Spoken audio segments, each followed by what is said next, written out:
Así es, ya comienza un nuevo reporte semanal de noticias. Betty, bienvenida una vez más a Gomidas. ¿Cómo estás? Bortune.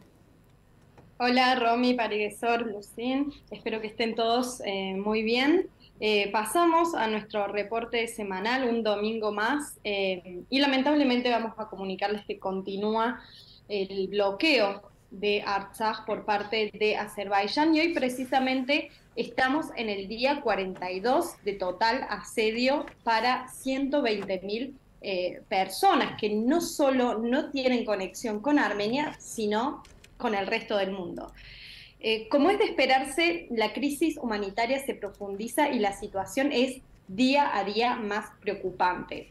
La Cruz Roja continúa trasladando pacientes en estados graves de salud que deben ser atendidos en hospitales de Yerevan y también traslada alimentos y medicamentos a Artsaj, que están escaseando en este momento, ¿no?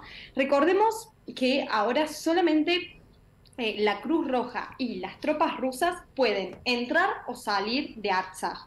Digo esto porque ha circulado la información de que otros también pueden acceder o salir, pero eso no es cierto, ya que el asedio es total, ¿no? En su mayoría los medios azeríes son los que hablan de una apertura y un normal funcionamiento y circulación de vehículos y personas, pero eso no es cierto. Incluso desde diferentes organizaciones de Armenia y también de la diáspora han hecho recolecciones de alimentos y otros productos que no han podido ser trasladados, ¿no?, hacia Artsaj. O sea, que la Cruz Roja o los pacificadores rusos trasladaron hasta el momento solo una pequeña parte de estas recolecciones que están teniendo lugar. A partir de esta semana comenzó la provisión de alimentos por medio de un sistema de cupones, ¿no?, como adelantamos nosotros en el reporte de la semana pasada. Para todos aquellos que nos están siguiendo por YouTube, pueden ver la forma que tienen estos cupones. Son pequeños papelitos de colores con el nombre del alimento con el que se lo puede intercambiar, sea arroz, fideos, aceite y demás.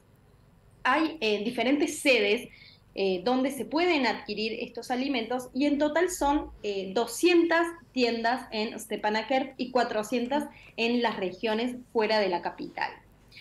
Por otro lado, un nuevo corte de gas tuvo lugar esta semana, ¿no? Nuevamente la población de Artsaj se quedó sin posibilidad de calefaccionar sus hogares, de cocinar, de cargar combustible a sus vehículos y demás acciones que se pueden hacer con el gas, ¿no?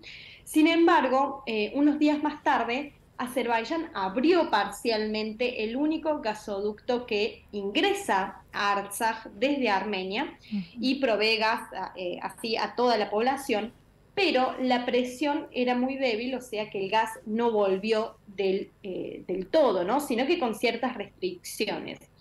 Y se han establecido a partir de ahí normas para el uso del gas, ¿no? Y también lugares prioritarios, como por ejemplo casas en Stepanakert, estaciones de servicio en las regiones y otros puntos estratégicos.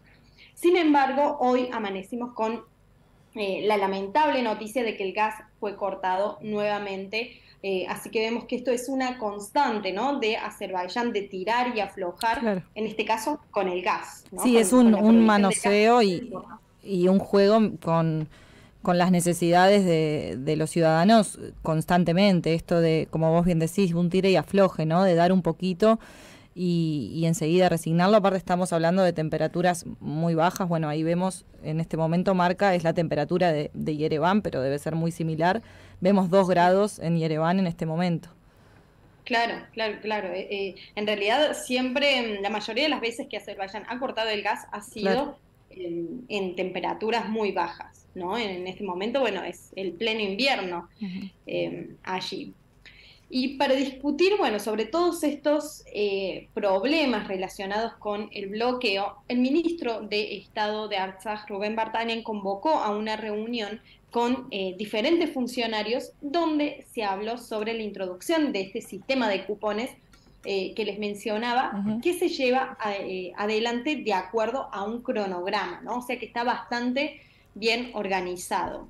En esta sesión también se habló sobre la situación del suministro de energía, ¿no? O sea, la electricidad, que sigue en una situación complicada, ¿no? Se ha implementado también un modo ahorro de electricidad y hay horarios para el uso. También, por su parte, la Santa Sede de Echmiadzin hizo una reunión liderada por el patriarca Carequín II para analizar el rol de la Iglesia en relación al asedio de Artsaj y las próximas tareas. En esta reunión se enfatizó particularmente en la importancia de proporcionar a la población de Artsaj alimentos y productos esenciales. Echmiadzin, desde el sector eclesiástico, hizo también lo suyo, ¿no? Y envió cartas contando sobre el desastre humanitario en Artsaj a diferentes organizaciones religiosas internacionales, como por ejemplo al jefe de la Iglesia rusa, al Consejo Mundial de Iglesias, el Consejo Europeo de Iglesias y el secretario general de las Naciones Unidas. Los 40 días de bloqueo llegaron con la condena a este asedio por parte del Parlamento Europeo. En esta oportunidad el Parlamento Europeo hizo un llamado para restaurar de inmediato el funcionamiento del corredor de Lachin. La resolución aprobada exige a las autoridades de Azerbaiyán que detengan las presiones físicas y psicológicas sobre 120.000 personas que viven ahí. Otro punto de esta resolución incluye, por ejemplo, la preocupación por los crímenes de guerra cometidos por Azerbaiyán y el trato inhumano de los prisioneros, a los prisioneros de guerra que están en este momento en Bakú, a los civiles armenios incluso que están detenidos. También el foco de esta resolución fue hacia el acuerdo de paz entre Armenia y Azerbaiyán, la protección del patrimonio cultural y por último se ve muy positivamente, o sea, Europa ve positivamente la instalación de una misión civil de la Unión Europea en la frontera de Armenia con Azerbaiyán.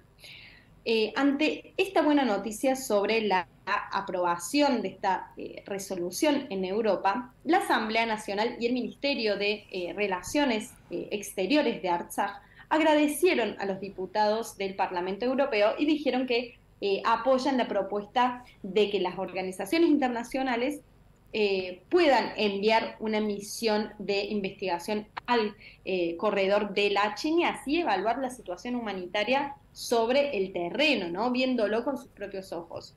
Y de esta forma lograr que se pueda acceder a Artsaj. Por otro lado, el Ministerio de Relaciones Exteriores de Armenia, Ararat Mirzoyan, dio una entrevista esta semana para Armen Press y de ahí podemos rescatar algunas cuestiones de importancia que mencionó en relación a los lazos con Azerbaiyán. Primero, aseguró que Armenia nunca ha detenido las negociaciones para establecer las relaciones pacíficas con Azerbaiyán. Que Armenia tiene un enfoque constructivo y que su objetivo es establecer la seguridad y la paz en la región. Dijo que independientemente de lo que está haciendo en este momento ilegalmente Azerbaiyán en el corredor de Lachin, Armenia ha transmitido nuevas propuestas a la parte azerbaiyana ya hace más de un mes, pero aún no ha recibido respuestas. Así que la pelota está ahora en la cancha de Azerbaiyán. Aunque posteriormente a esto, Azerbaiyán dijo que envió nuevas propuestas también a Armenia y Armenia confirmó esto y dijo que las está analizando. Y en cuanto al asedio de Artsaj, Mirzoyan dijo que garantizar el funcionamiento normal del corredor es responsabilidad de las tropas de mantenimiento de la paz rusas y que la situación de Artsaj ya se está acercando a un desastre humanitario. Y si el corredor no se reabre de inmediato, existe una necesidad extrema de una intervención humanitaria de la comunidad internacional, principalmente de Naciones Unidas. Uno de los acontecimientos más importantes que transcurrió también esta semana en relación al bloqueo tiene que ver con un vehículo que atravesó el corredor de Lachin, trasladando a 19 niños de Artsaj que habían quedado varados en Yereván, ¿no? Y ya pasaron más de 40 días y ellos estaban lejos de sus familias. Varios de estos chicos habían ido a Yereván a participar del festival de Ah, Eurovisión Junior, o sea, que tuvo lugar el 11 de claro. diciembre, ¿no? Hace muchísimo tiempo. ¿Qué ocurrió aquí?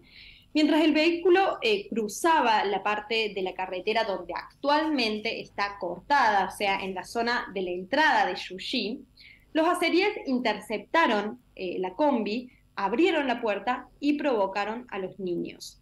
Más allá de que los niños fueron acompañados por las tropas rusas pacificadoras desde Goris, en ese tramo del viaje, alrededor de 10 o 15 azeríes con cámaras, con vestidos de civiles y con la cara tapada, se acercaron al vehículo, quisieron entrar y filmaron a los niños. Para los que están siguiendo el reporte por YouTube, pueden ver la imagen de los niños en el vehículo, aunque sus rostros, bueno, están tapados para preservar Ujú. su identidad. Como resultado de las provocaciones de los azeríes hubo cierta conmoción en el vehículo, ¿no? Incluso uno de los niños se desmayó. Seguramente fue un momento bastante fuerte para ellos y de mucha vulnerabilidad. Y luego, al parecer, intervinieron las fuerzas de paz rusas que sacaron a los azeríes de ahí y el vehículo continuó su viaje. Ante este hecho, el defensor de los derechos humanos de Artsaj, Kehram Stepanian, manifestó que este comportamiento insolente de los agentes del gobierno de Azerbaiyán, porque a la larga ellos son los que están cortando en este momento la carretera, es una injerencia ilegal en la vida privada de los niños y una usurpación de su integridad psicológica. Afortunadamente, los niños ya hace unos días que están junto a sus familias en Stepanakert y esto, bueno, ha ocurrido algunos días atrás.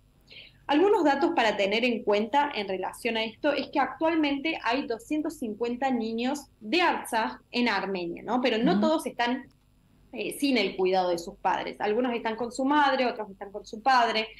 También hay casos en el que el padre y la madre se quedaron con un niño en Armenia mientras que el otro niño está solo en Artsaj.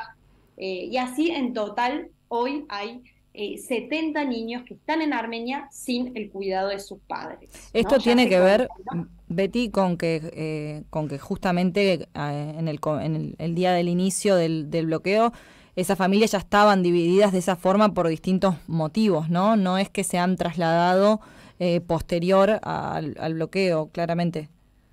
Sí, sí, Bien, exactamente. O sea, estaban así. hasta antes del bloqueo estaban por X motivo, o sea, de vacaciones, chequeos Bien, médicos, Eurovisión Junior o lo que sea, estaban en Armenia, los agarró el bloqueo y no pudieron reunirse, ¿no? sí. Esos fueron los motivos.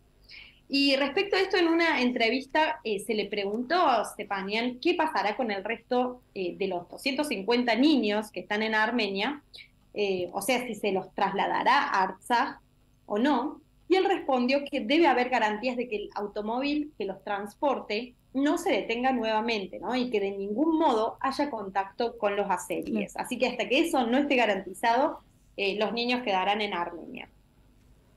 Otro de los protagonistas de esta semana fue el ministro de Relaciones Exteriores de Rusia, Sergei Lavrov, quien habló por teléfono con su par de Azerbaiyán y le insistió que Azerbaiyán ponga fin al bloqueo de Artsaj.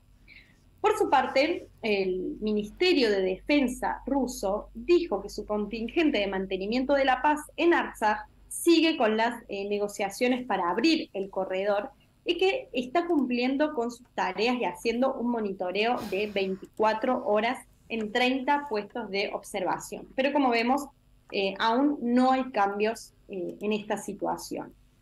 Siguiendo con Lavrov, también mencionó que la idea de enviar una misión de la Organización del Tratado de Seguridad Colectiva a la frontera entre Armenia y Azerbaiyán sigue estando sobre la mesa.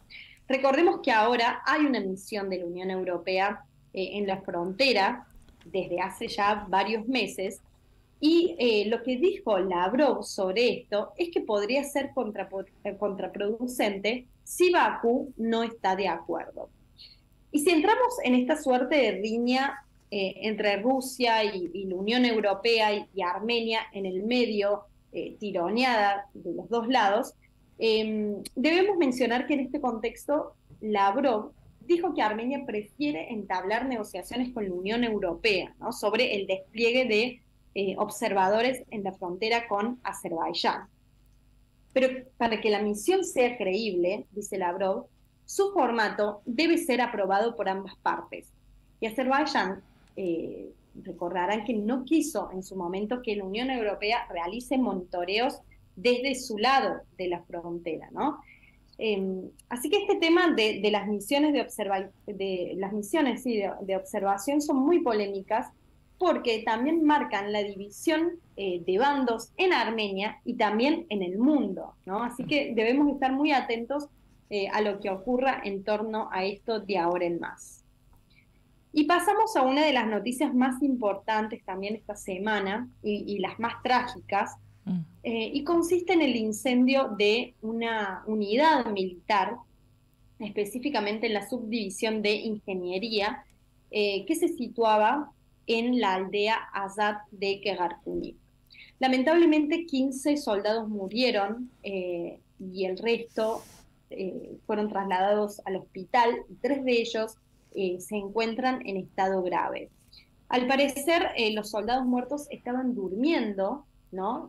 Esto ocurrió a la 1 de la madrugada, y sus cuerpos fueron encontrados inmovilizados en sus camas, ¿no? Y el de uno de estos 15 se encontraba cerca de la puerta de la entrada. Algunas de las hipótesis dicen que probablemente las víctimas murieron antes de que los alcanzara el fuego por intoxicación por el humo.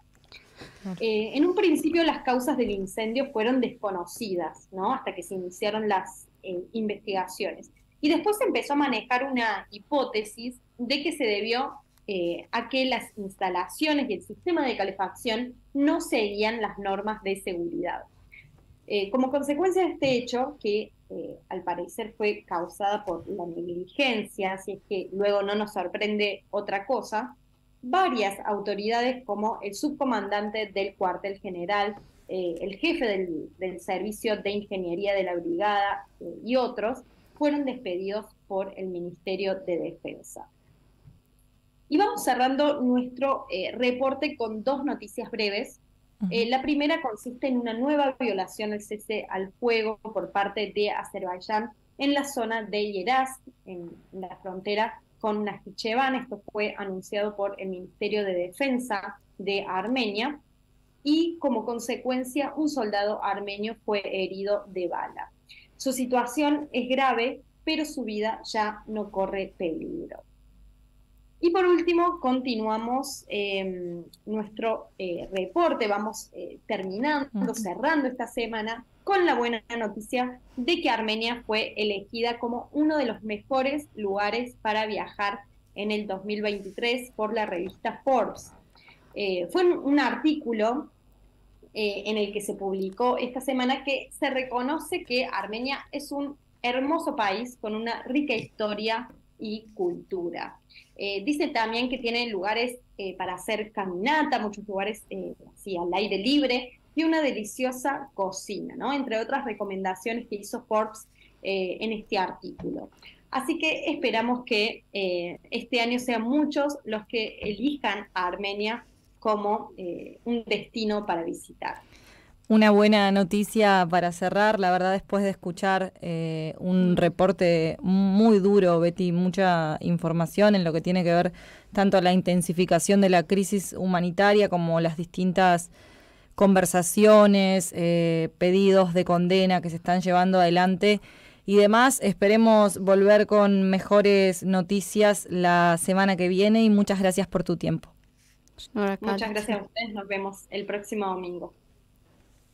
Sushi, sushi, sushi, sushi.